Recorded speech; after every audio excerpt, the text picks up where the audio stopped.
Ahora, la razón para eso es que estamos en batalla con el mundo, la carne y el diablo no quiere que oremos. Muchos de nosotros tenemos problemas de la indiferencia. En realidad no queremos orar. Otros tenemos el problema de la ignorancia, no queriendo saber cómo orar o por qué orar. Otros enfrentamos el problema de nuestra falta de habilidad y otros, a lo mejor tenemos el problema del lenguaje. No sabemos cómo formular y expresar nuestras oraciones. Algunos podemos tener problemas con ataques satánicos. Cuando nos disponemos a orar, el diablo viene a invadir nuestra mente y distraer nuestra atención. Y muchos de nosotros experimentamos algunas o todas estas cosas que a veces son la causa de que no podemos orar como debemos orar.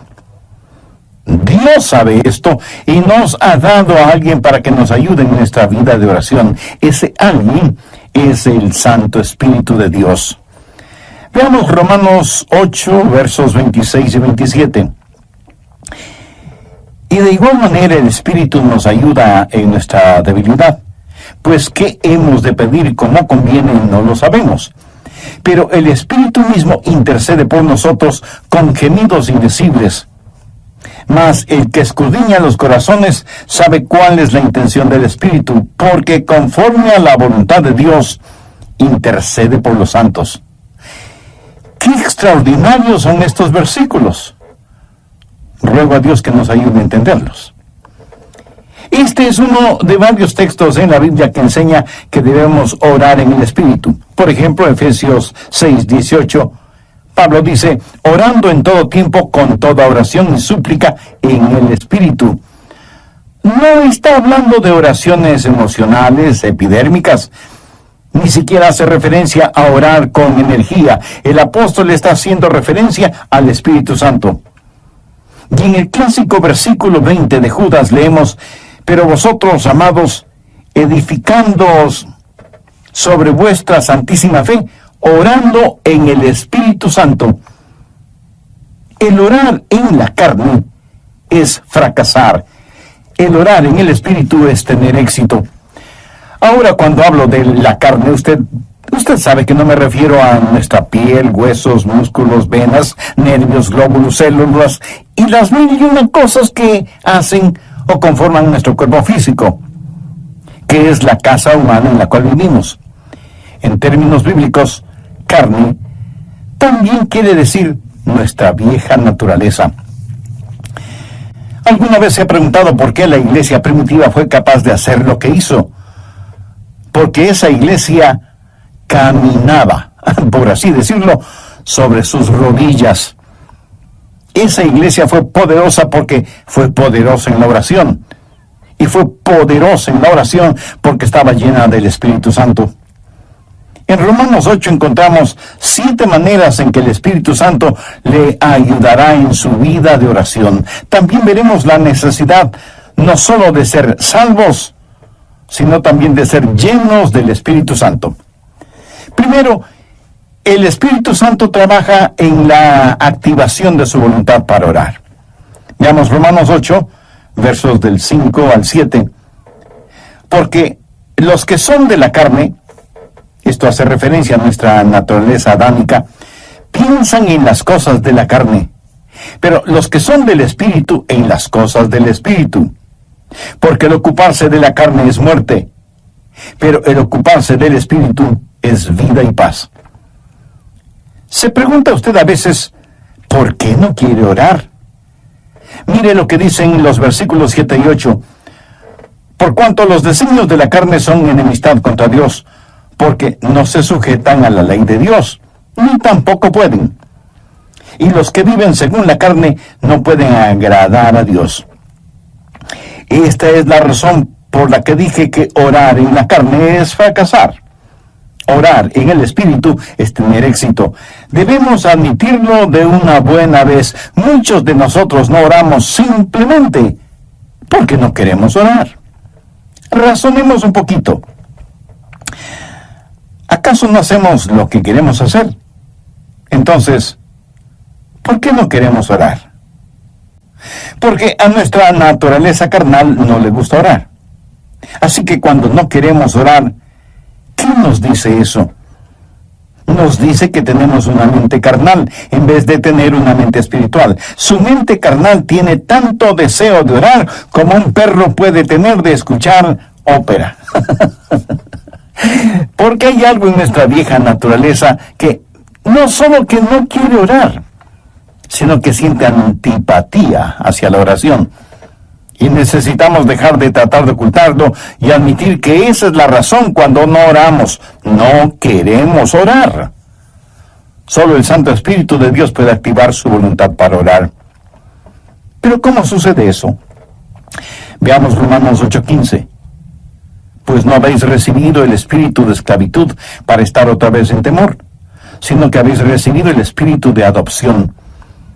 El espíritu de adopción es el Espíritu Santo que nos pone en el cuerpo de Cristo. Y cuando recibimos el espíritu de adopción, Dios viene a ser nuestro Padre. ¿Qué sucede entonces? Por el cual clamamos, Abba, Padre. Y le adoramos y le glorificamos. Cuando usted está lleno del Espíritu Santo, ese Espíritu en usted reconoce que Dios es su Padre. Y es natural para una persona llena del Espíritu Santo, es decir, Abba, Padre, adorándole y alabándole.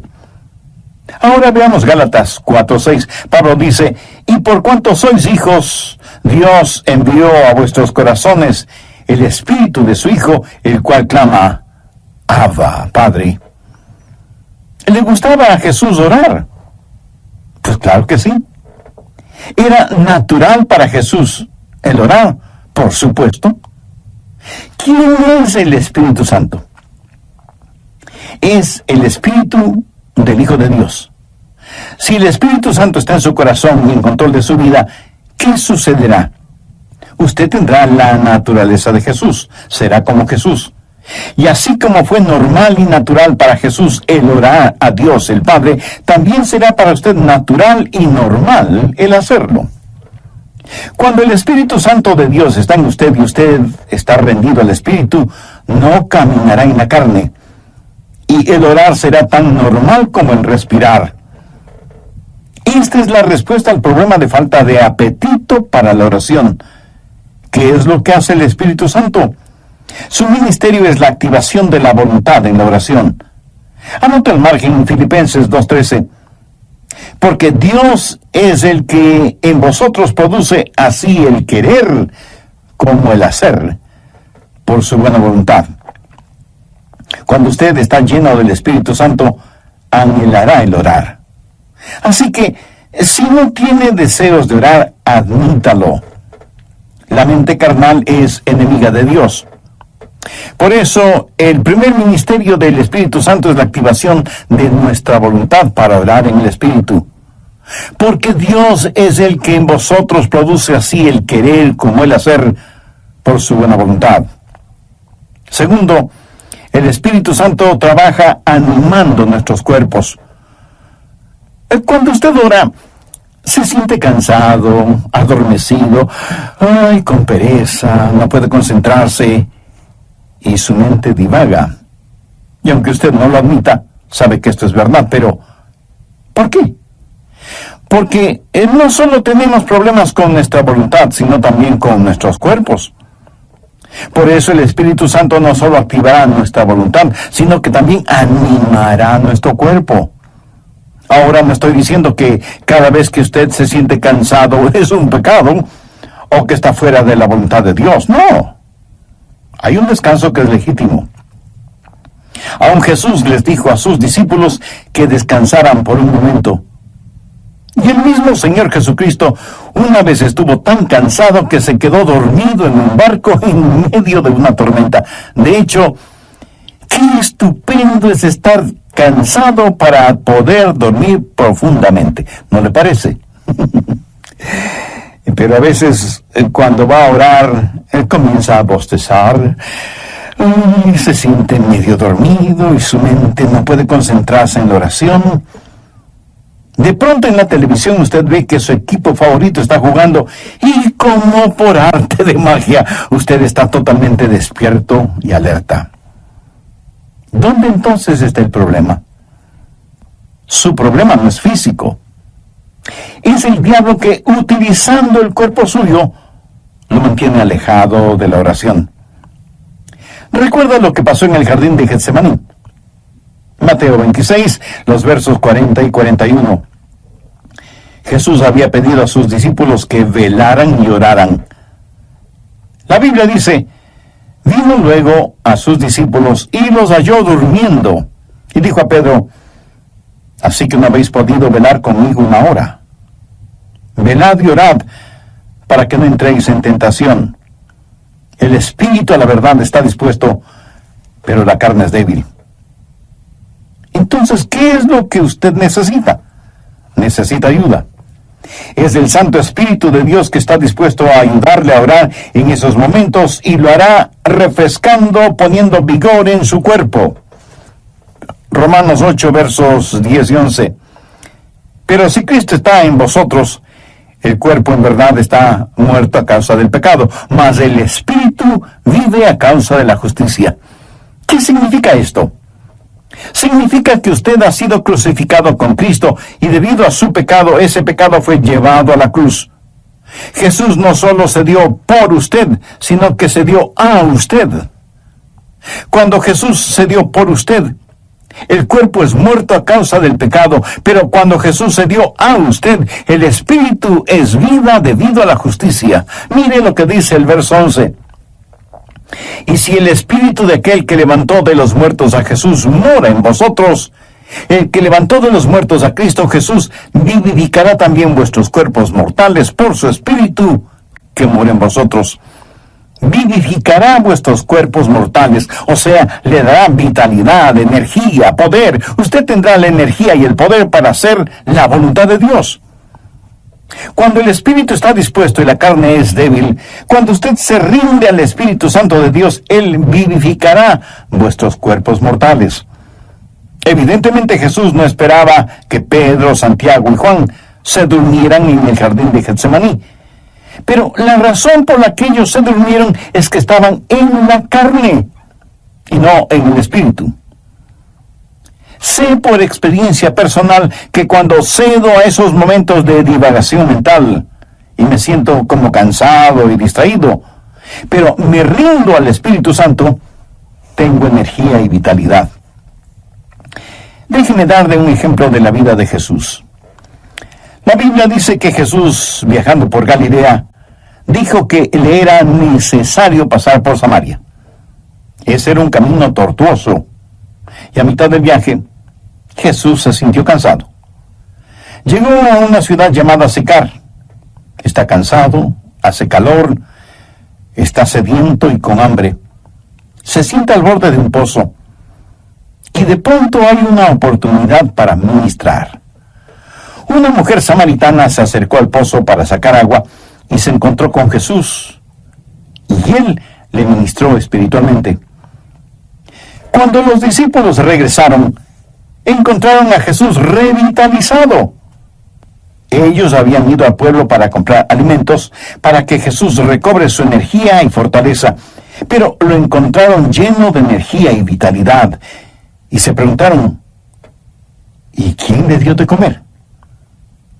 ¿Quién le ha estado ministrando? ¿Sabe lo que Jesús les dijo? Yo tengo una comida de la cual ustedes nada saben. ¿Qué había sucedido? El Santo Espíritu de Dios había revitalizado el cuerpo del Señor Jesucristo, y el Santo Espíritu de Dios pondrá energía en su cuerpo y lo refrescará y le ayudará. ¿Cómo? Bien, Romanos 8:26. Y de igual manera el Espíritu nos ayuda en nuestra debilidad. Amigo, usted tiene que aceptar y confesar su debilidad. No lo niegue, porque eso es algo que no se puede negar. Bueno, sí se puede negar, pero no se debe negar. Usted me dice: pastor, mi debilidad es un inconveniente. No, no lo es. Es más bien una oportunidad. ¿Qué ¿Qué es lo que Dios le dijo al apóstol Pablo en 2 de Corintios 12:9? Bástate mi gracia, porque mi poder se perfecciona, ¿en dónde? En la debilidad. ¿Lo ve? Nuestro problema muchas veces no es que somos débiles, sino que no somos lo suficientemente débiles todavía. Nunca hemos dicho en forma final, Señor, no lo puedo hacer. No tengo lo que se necesita para hacerlo. Y seguimos luchando. Pero cuando llegamos al final de nuestras fuerzas y nos apropiamos de su fortaleza, entonces usted entenderá cómo Él no solo activará su voluntad, sino que también animará su cuerpo. Mira, el plan de Dios es librarnos de nuestra autosuficiencia a fin de que nos entreguemos a su suficiencia. Por eso Él nos hace perpetuamente débiles para que podamos ser perpetuamente fuertes. La palabra ayuda en este verso 26 es una palabra muy interesante en el idioma griego. Puede significar el sostener algo. Por ejemplo, es usado cuando Marta le dijo a Jesús, refiriéndose a su hermana María, Jesús, ¿podrías decirle que venga a la cocina y me ayude? María esperaba que su hermana fuera a la cocina y le ayudara con las ollas y los sartenes y cucharas y cuchillos. Pero esta palabra también significa en vez de. Y esa es la forma en que el Espíritu Santo nos ayuda, junto con y en lugar de. Ahora, esto no es contradicción, aunque parecería serlo. Cuando usted está orando en el Espíritu, ¿quién está orando? ¿Usted o el Espíritu Santo de Dios en usted? La respuesta es sí. El Santo Espíritu de Dios está orando en lugar suyo, en vez de usted, pero está orando juntamente con usted. Usted no puede hacerlo sin Él no lo hará sin usted. Qué compañerismo y qué privilegio el orar con el Espíritu Santo. El Espíritu Santo de Dios quiere pensar a través de nuestras mentes, quiere hablar por medio de nuestros labios, quiere ver utilizados nuestros ojos, quiere gemir a través de nuestro espíritu. Es el Espíritu Santo en el espíritu humano, junto con y en lugar de. ¿Tiene el Santo Espíritu de Dios en usted? Para tenerlo es necesario que usted haya recibido a Jesucristo en su corazón como su Salvador y Señor. Porque Jesús prometió que daría, enviaría y sellaría con su Santo Espíritu a quienes, arrepintiéndose de sus pecados y aceptando el sacrificio de Jesucristo en la cruz del Calvario, lo reconocen como Salvador y Señor de sus vidas y les dan la bienvenida para que Él habite y controle sus vidas. Usted puede hacer esa decisión en este mismo momento, orando la siguiente sencilla oración. Dios eterno, sé que hace mucho tiempo no he conversado contigo y que mi vida de oración es deplorable. Perdóname y ayúdame por medio de tu Santo Espíritu para que yo pueda aprender a orar en el Espíritu. Señor Jesús, perdona mis pecados, límpiame, sáname, sálvame. Agradezco tu sacrificio en la cruz, derramando tu preciosa sangre para pagar por mis pecados y darme vida eterna. Y porque tú moriste en nuestros cuerpos. Bien, prosigamos con el estudio de hoy. Tercero, el Espíritu Santo nos ayuda en la adaptación de nuestras peticiones. Otro de los problemas es que a veces sencillamente no sabemos orar como debemos orar. Miremos nuevamente lo que dice Romanos 8:26.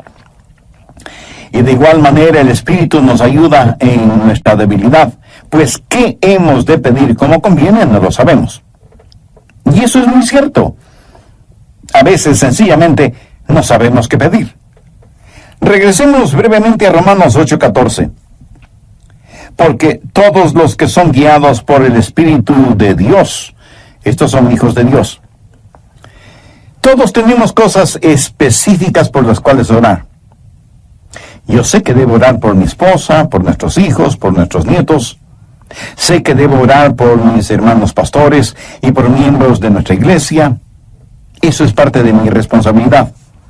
Pero hay muchas cosas que no sé si debo orar por ellas o no. Quiero decir, yo no puedo orar por todas las cosas, porque en ese caso mi oración, en vez de ser como un poderoso río, será como un pantano estancado. Para que la oración sea efectiva, debe ser selectiva. Y aun cuando sepamos por qué orar, no sabemos cosas específicas por las cuales orar. Suponga que usted tiene una persona amada que está enferma. ¿Cómo va a orar por esa persona? Señor, sánala.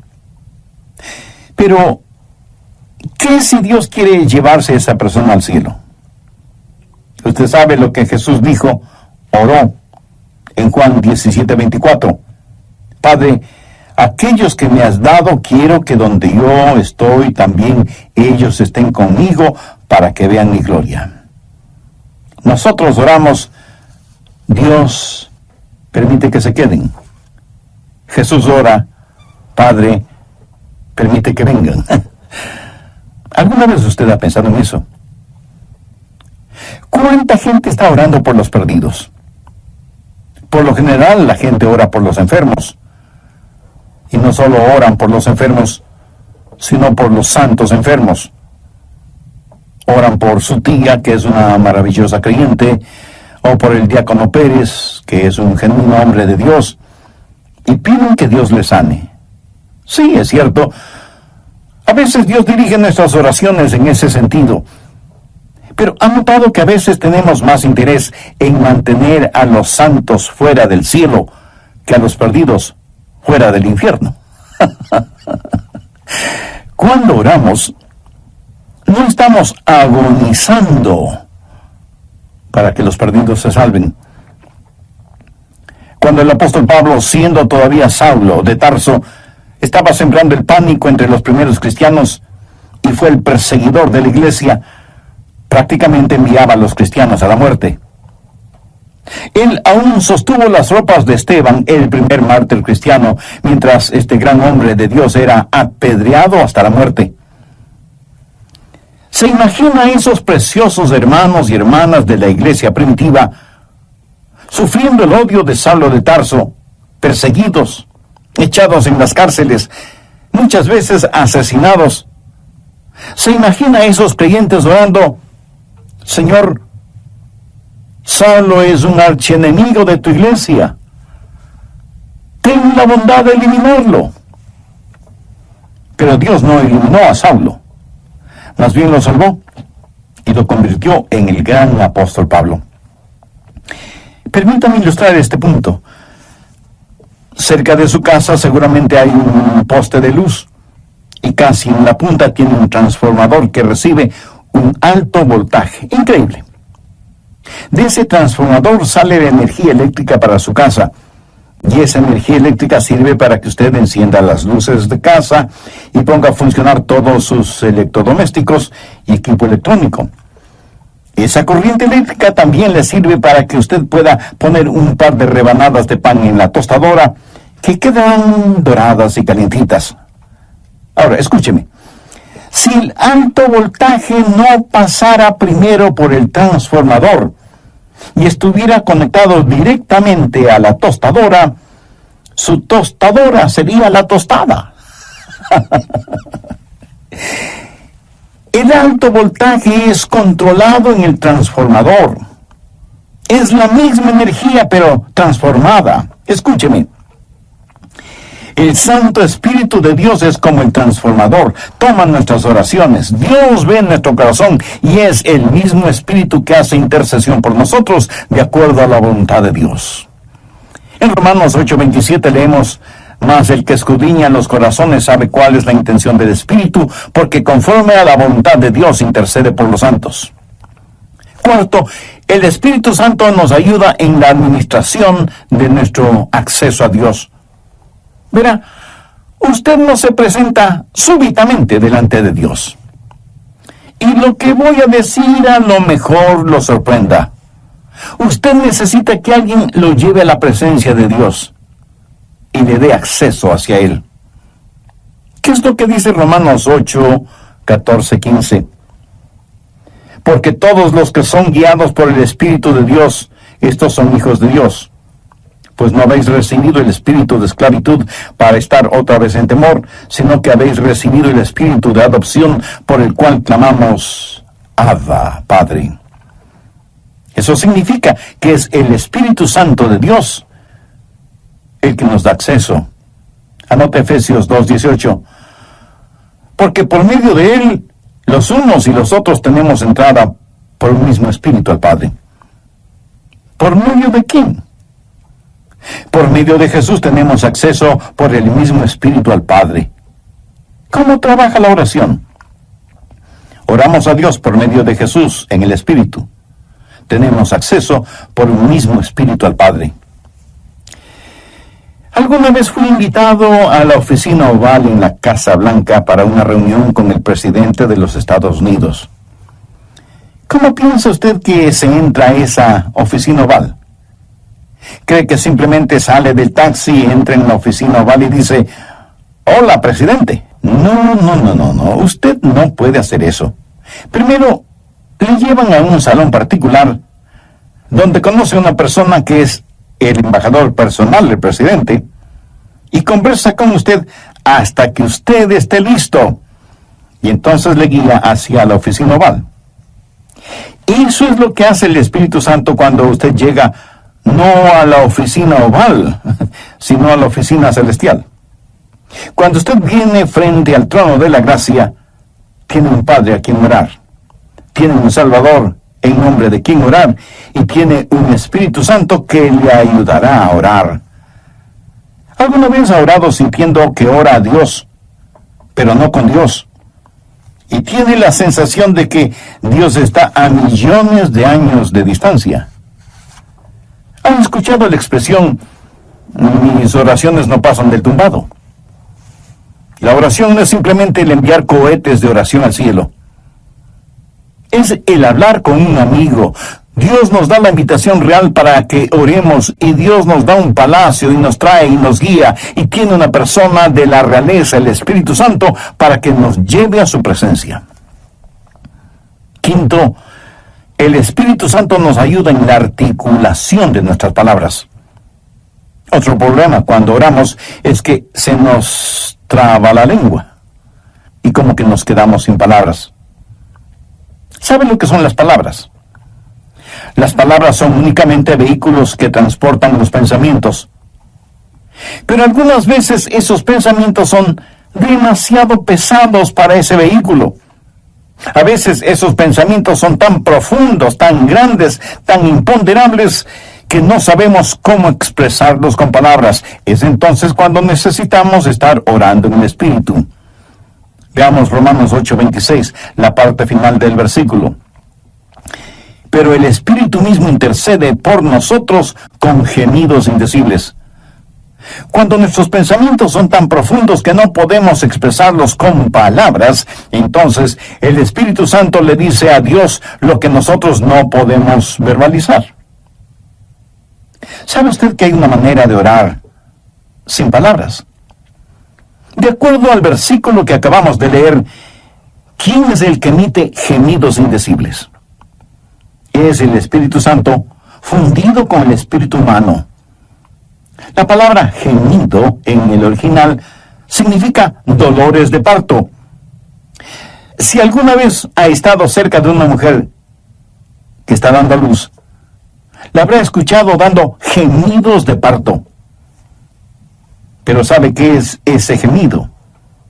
Es un gemido de dolor transfigurado por la esperanza. Y eso es exactamente lo que es la oración, dolor transfigurado en esperanza. Romanos 8:22 dice, porque sabemos que toda la creación gime a una, y aún está con dolores de parto hasta ahora. Ahora, note lo que dice el verso 23. Y no solo ella, sino que también nosotros mismos, que tenemos las primicias del Espíritu, nosotros también gemimos dentro de nosotros mismos, esperando la adopción, la redención de nuestro cuerpo. Nuestros cuerpos aún no han sido redimidos. Nuestra alma ha sido redimida. Nuestro espíritu ha sido redimido. Pero nuestro cuerpo todavía no ha sido redimido. Por lo tanto, vivimos en un mundo lleno de gemidos y de dolores y de enfermedades y de llanto y de muerte. Todo está alrededor nuestro. Y sea usted salvo o no es inmune a esta realidad. No piense que porque usted es salvo no habrá dolor ni sufrimiento. En los versos 22 y 23, Pablo dice: porque sabemos que toda la creación gime y aún está con dolores de parto hasta ahora. Y no solo ella, sino que también nosotros mismos, que tenemos las primicias del Espíritu.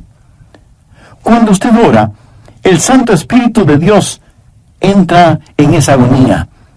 Y así como Jesús lloró en Getsemaní, en sus horas más oscuras y profundas, usted sentirá cómo el Santo Espíritu se junta con su espíritu en oración silenciosa y con gemidos tan intensos que no pueden ser escuchados.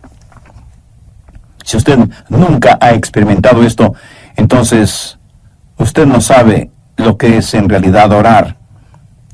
Pero llegará el momento en que lo sepa, cuando no tenga ni la menor idea de qué hacer o de qué decir. Entonces será cuando el Santo Espíritu de Dios se fundirá con su espíritu y le ayudará, no solo en la administración del acceso a Dios, sino también en la enunciación de sus deseos. Y Dios sabe lo que significa eso, aun cuando usted no diga una sola palabra.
Es eso maravilloso.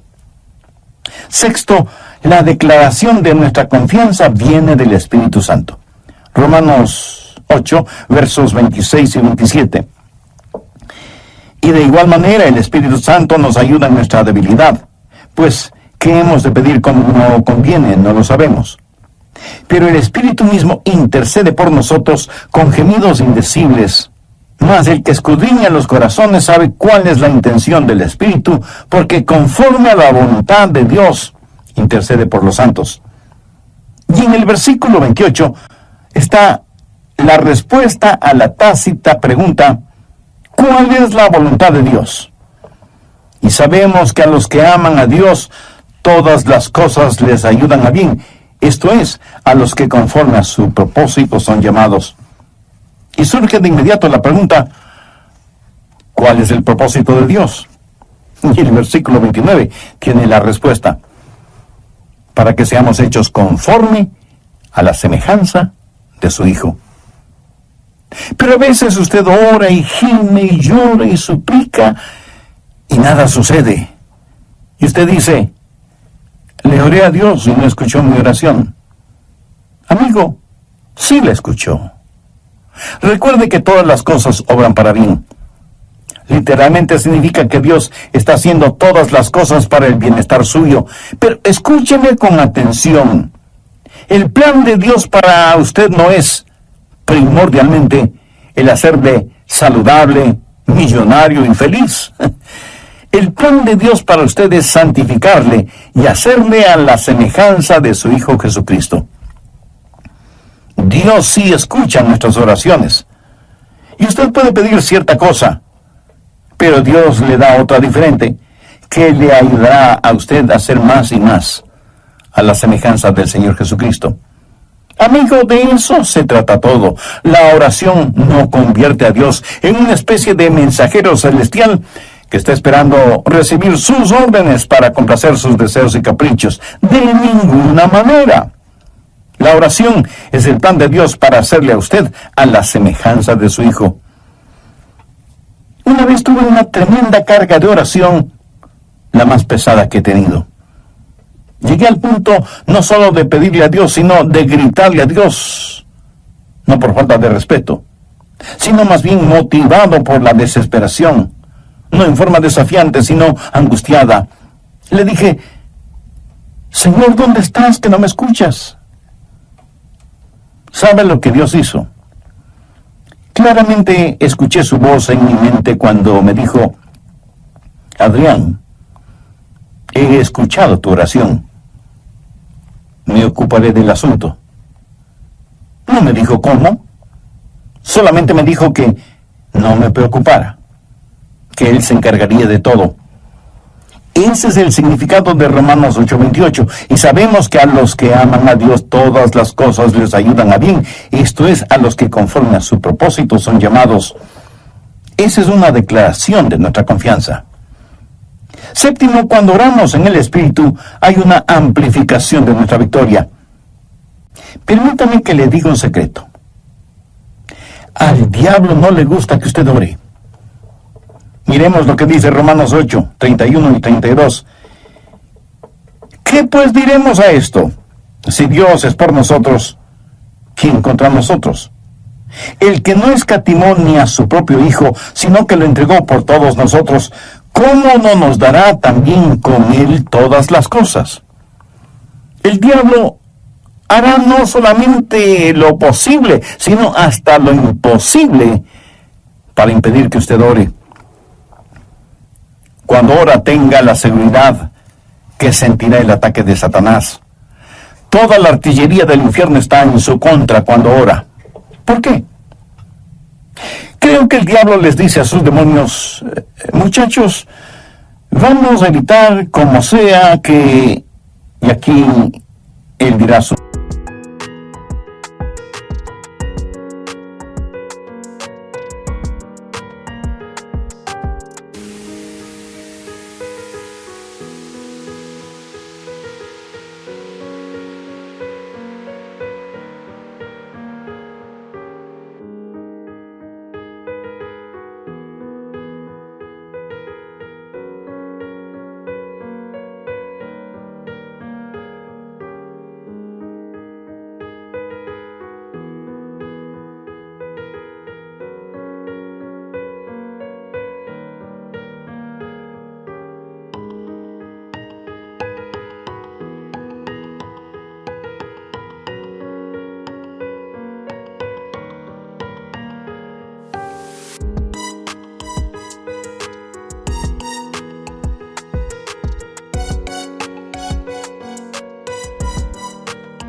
nombre, Juan, Rosa, Pedro, María, o como usted se llame, se concentra en la oración.